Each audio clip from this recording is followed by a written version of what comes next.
फरार असताना राजेंद्र हगवणे पुणे, सातारा, कोल्हापूर जिल्ह्यात आलिशान गाड्या, हॉटेल, फार्म हाऊस वरती होतात थाट। पुण्यात असूनही अटक न झाल्यामुळे पोलिसांच्या भूमिकेवरती संशय।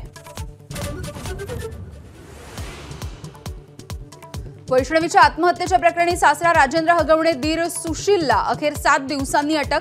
अटकेच्या नंतरही राजेंद्र हगवणेचा माज कायम। अटकेपूर्वीचा हगवणे बाप लेकाचा हॉटेलमधला जेवत असतानाचा सीसीटीव्ही समोर।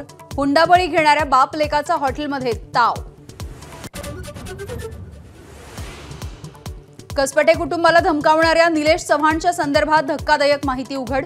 छुपा कॅमेरा वापरून पत्नीचे आक्षेपार्ह व्हिडिओ बनवले। इतर महिलांसोबतचेही अश्लील व्हिडिओचा पर्दाफाश।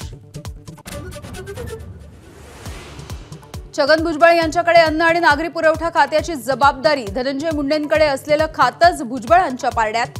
मुंडेंच्या राजीनाम्यानंतर भुजबळांची मंत्रिमंडळात वर्णी। बीडच्या लिंबा गणेश परिसरामधील पवनचक्की कंपनीच्या सुरक्षा रक्षकाकडून गोळीबार। चोरी करण्यासाठी आलेल्या चोरट्यांवरती झाडल्या फैरी। 6 जूनचा शिवराज्याभिषेक सोहळा कायमस्वरूपी बरखास्त करून तिथीप्रमाणे कार्यक्रम करा।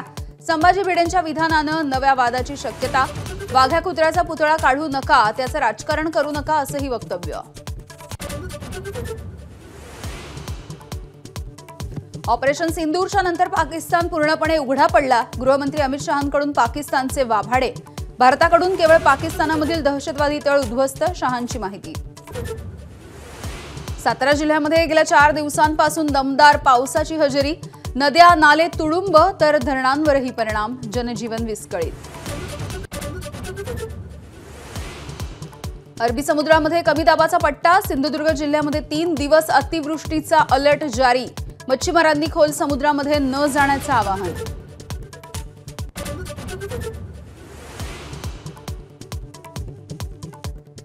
अमेरिकेच्या हार्वर्ड विद्यापीठामध्ये परदेशी विद्यार्थ्यांना प्रवेश नाही। डोनाल्ड ट्रम्प यांचा धक्कादायक निर्णय। कॅम्पसमध्ये हिंसाचार, ज्यू विरोधी भावनांना प्रोत्साहन। चीनी कम्युनिस्ट पक्षाशी समन्वय साधल्याचा विद्यापीठावरती आरोप। एबीपी माझा, उघडा डोळे बघा नीट।